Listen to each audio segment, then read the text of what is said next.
Again, may buntag sa tanan sa atong liturhiya karon mo ang paghandom sa mga nangamatay. Paghandom unya sa tradisyon sa mga tao, piyesta sa mga minatay. Ano piyesta man igor paghandom, handom sa tanang mga kalag. Nangamatay nga nahinduman o wala na hindumi. Unya yung piyesta tungod kay naamay kaon matod sa mga kauban sa ilang lugar. Kung piyesta kung adlaw sa mga minatay, mag-ihaw sila baboy o magpakaon. Sa uban ang kaon dito sa lubnganan. Muna piyesta gali dunay kaon bibo kay tibok pamilya ang muduaw sa ilang minatay ngadto sa ilang lubnganan. Timaan kini sa atong paghigugma, pagparehag sa atong koneksyon ngadto kanila nga sila nanginhanan og pagkampo. Sa akong namatan sa akong lugar dito sa Agusan, kana ko nahibawan nga Nobyembre 1 sa gabi o sa hapon mag-andam na ang mga pamilya o mga kakanin. Una, biko, sumar, o sa mga pagkaon. Unya, human pa ni hapon, ibutang, ibayang diya sa lamisa.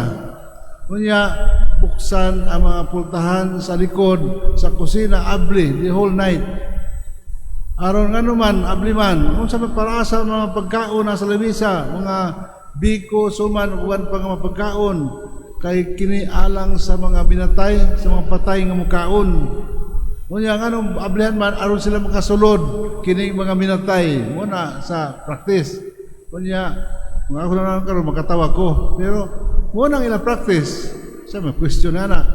Unya, it went on and on, tapos diundang na sa pila ka tuig iundang na nga naman abli man ang mga pultahan sa likod unya pagkabuntag wala na ang kaldero, wala na pagkaon, wala ta mabutang sa kusina, undang na ingon ang mga minatay, mga awat din mga minatay. So ingon na tradisyon, mga practice sa mga pamilya kaniadto karon wala na unya. Pero ang kanindot nga na kay sabot kung imong mahal ang imong isig katao nga imong dalitan sa mapagkaon mo ang atong pag-accommodate as a kind of kanang hospitable nga atong pagkanon ang bisita even sa mga patay mo gihapon atong i-apply nga atong pagtratar kanila. So karon adlaw ano man pwede makaputi man ka ito man karon o violet ang liturgy color of the day. Tungod kay nagpadayon kita sa votive mass nato. This is a national shrine with the approval of the parish priest. Siya nga padayon ang votive mass. The rest of the day, ang mga misa iya sa mga paghandom sa mga nangamatay. Karon pamimiri kini nga Santo sa misa atong debosyon kaniya padayon kunya atong tanawon ang mga pagbasa gikan ining adlaw nga mga pagbasa, the readings of the day. Unya nga pagpasabot ana ang atong mga pagpamalandong, atong sharing na adya sa adlaw sa minutay. So moray nakalahi yang tanan na ana sa butin mas. So wala ang practice akong naduman. Unya ingon ko nga ang atong paghalad mabuwak mo magina ang mga Pinoy kanabang gusto tag visual aid sa pagpadayag sa atong pagtagad o pahigugma sa sugitang tao mga visual aid sa mga panglitan. Kung ikaw runay uyab sa panahon sa Valentine's Day o panahon sa birthday sa usa ka minahal sa kinabuhi, halara nimo og mga bulak kanang matahom nga mga bulak timaan sa imong pahigugma. Na kining maong kanang pahigugma bisan sa matay atong gi-extend ang atong paghalad timaan ang kining nangamatay suod sa atong kasing-kasing atong gihapon gihandom sila og higugma bisag wala na sila. Kanang tradisyon nato nga magdagag pagkaon diha sa ibabaw sa lubnganan sa namatay usabot nga unsa may ibutang man nimo nga kulapo man ang ibutang tungod kay padre sa buhi pa siya kulapo gid ang iyang ininom ug namatay siya tungod sa kulapo muna kulapo gihapon ang ibutang sa ibabaw pero dili na siya ginadili na sa atong reliyon atong pagtuo ang istorya sa mga patay kanang dunay sa mga basihanan sa scriptures dili usab ang pagpangitag giya pag-istorya sa mga patay unsa may timaan sa akong mga kanabang kondisyon karon dili ang atong pangayuan hinabang o kanang advice mo ang Ginoo lamang nga siya ang muhatag katinawan sa atong mga problema o mga kabalaka nining panahona pero nagpadayon gihapon gahapon dito ko observe ko sa sementeryo doon na gihapon ma-practice na ihalad magkaon pero after sa pangazi anangaon ang pamilya sa namatay dili ang mga minatay kung ano sila ilawas nga mukaon sa atong ibang halad anyway makita nako nga nindot bibo ang panag-iusa sa kanang pamilya nga naghandom sa mga nangamatay over sila o mga pag-ampo alang sa kaluwasan sa mga minatay. So mo na diha ang atong mga practice sa kining adlaw para sa mga tanang nangamatay kanang paghandom kanila ang pagpakita sa atong pagmahal kanila o ang pag-ampo alang sa ilang kaluwasan. Unya kung kita mamatay duharay atong padulngan ang final destination nato mo ang impyerno o langit. Kung wala kay sala adto ka sa langit, kung makasala ka adto ka sa impyerno. Pero nahibutan kitang tanan makasala in one way or the other, we have committed sins. Tanan kita apilin ng istorya ninyo tubangan tanan kita nakasala ginagmay nagwa pang kitang tanan nakasala usa man na makasulod ba sa kanang di sabta ngayon may impyerno kay gamay ra ato sala di sabta ngayon hilangit kayang nahilangit katong nga pure katong mga balaan na namatay sala di sabta pwede nga musulod dayon sa langit busa na ani ang kinatawag nga purgatorio kanang purgatorio kanang purga kung yung bata ibitok purgahap aron mahindo manindot ang lawas sa bata kanang mahimo siyang karabang baskog so pag purga cleansing from our sins that we have committed when we are alive we are still alive so mo na diha nga sa diha ingon ko nga a purgatory can be likened to a hospital gika man kun hospital na release ka na sa doktor kung maayo na ka. Likewise, sa purgatorio, diya sa paghindo sa mga sala, o sa atong mga pag-ampo alang sa nangamatay, maparali ang ilang kaluwasan.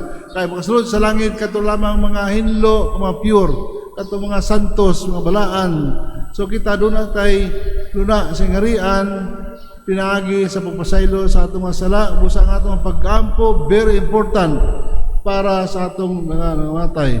Masihanan sa bisa sa kalag at nabasa ako nang nadungog nato sa pagbasa from the book of Maccabees. Kini nga basahon wala giapil sa uban mga sekta. Ni ani sa atong Biblia apan giwagtang ni sa uban. Di sa makadawat nga dunay ang uban mga sekta god way kalag busa kung matay ang tao dito sa lubong wala na. Mga Hudiyo man na nga kinaiya o mentalidad tungod kay para sa mga Hudiyo duhara ang kanang theological trajectory. Kung ikaw maayo, if you are good, you will be rewarded diri sa kalibutan. If you are bad, you will be punished in this world. Muna, para sa mga tao, sa mga Hudiyo, katantakdan sa bliana nga pangunahon na, kung kita masakit, tungod kay makasala ta. Kung asa ka tao, maayog lawas, basko kang lawas, dato, maay sa kahimtang, rewarded siya sa Ginoo. Muna ang ilang mindset sa mga Diyo nga ato sa na influence ka nato kining kung maayo ka, rewarded ka sa kalibutan. Kung dautan ka, you will be punished dito sa kalibutan. So muna diha. Pero sa ato nga panglantaw Kristyanismo nga ang atong pag-anto, sakripisyo sa kalibutan kabahin sa atong pagsunod kang Kristo. We are just sharing the partial sufferings and pains of Christ. Atong pag-ambit sa kasakit, kung mapag-antos ni Kristo, kabahin ka nato, hindi mo lang Ginoo, ako ang dalan. Kung gusto pa hilangit, subay sa dalan sa Ginoo. Walay eskapo sa sakripisyo, walay eskapo sa pag-antos kay kita mga sumusunod ni Kristo. Umuna na nga mahilangit ang tao, pero mingon tag kamatayon kanang maglisod tag dawat. That's why we use euphemism or other words than death. Tungod kay mahadlok ta, mamatay. Duha ka butang ato kadlukan, masakit ta, kay kun di ta maayo, mamatay ta. Mamatay ta, mahadlok ta, kay di ta andam. Daghan pa atong attachment sa kalibutan nga ato nga gikuptan, nga di ta gusto nga buhian kining tanan. Unya kanawang di ta gusto mamatay, pero we do injustice to our bodies. Ato ta lawas, alimahan, umahan kay kinigas sa Dios. It is God's property. Ang atong body is the temple of the Holy Spirit. Muna bitaw nga mingon ang doktor nga ayon ni kanab, likay nini nga mga pagkaon, kini mailimnon likay na. At one time, doon na sa kataong iduol sa iyang doktor na higala, Dok, hypertensive man ko, kanabang ubis kay ko, kung sa may akong buhaton, aron dili ko may stroke. Mingon ang doktor nga, ang imo ra kanon kanang mga mananap nga mulangoy. Kanang mananap nga mulangoy, mo nimo kanon.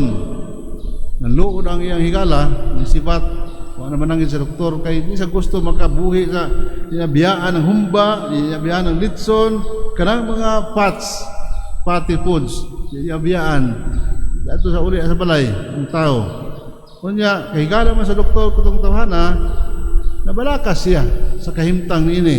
Kusa na nawag siya sa balay ko ano magkonsulta kana nakatubag ang ilang katabang. O kumusta naman akong friend diha imong amo? Kumusta naman? Ay dok, adlaw-adlaw na siya naglangoy sa pool. Naglangoy adlaw daw siya maayo kay aron niwang siya. Adlaw-adlaw siya naglangoy dok. Uban ang baboy ang itudluan og paglangoy. Baboy gihapon. So, daghan natin mga dili. Itawag sa yuta, daan, kung doon ay detoxification dito sa purgatorio, sa kalibutan, doon ay physical detoxification. To do justice to our bodies, muna nga, maglikay kita sa mga pagkaon na makadaot, maglikay kita sa uban mga kanabang lifestyle nato nga makadaot sa atong lawas tungod kay atong lawas iya sa Dios nga ampingan unta nato aron kita makalagad kaniya mahigugma sa isig katawo apan iya atong giabusuhan kining moong lawas. Muna nga gikinahanglan ang panawagan nato ang physical detoxification, the process of depriving mga foods nga makadaot sa atong lawas. Ikaduha is spiritual detoxification. Kanamang sa iyong mga pangandoy nga sobra na nga makalimot ka sa imong sikataw nga nag-antos usab. Ang imong hunahuna nga maambot nimo kining butanga busa makahatag kining problema.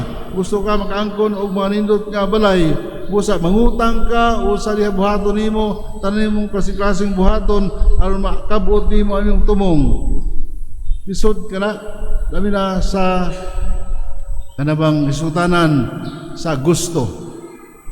Kanabang makapugong baka sa gulingon sa imong gusto. Doon ay mga butang nga gikinahanglan. Apan gihimo nato kini nga ato importante, pero na ay mga kanabang kagustuhan nga gihimo natong mga panginahanglan. Kini mo butang sama panitan sa probinsya. Ang mga batanon nangandoy og kanang mga gadgets. Dili sila malipayon kung walay gadgets, walay cellphone. nga ingon they cannot live without it. Pero muna siya mga gustuhan lamang apan dili necessary o necessity diya sa iyang kinabuhi. We can live, we can survive even without gadgets. Pero how to control ourselves from kanabang achieving sa atong mga ambisyon na kinahanglan og pag-ampo. Mumita na nga ang pag-ampo kanatong mabuhi o pag-ampo alang sa atong suon nga nangamatay. Ang atong hinabang si Maria, ang ehemplo diha sa papuyo sa kinabuhi nga makapahimot sa Ginoo.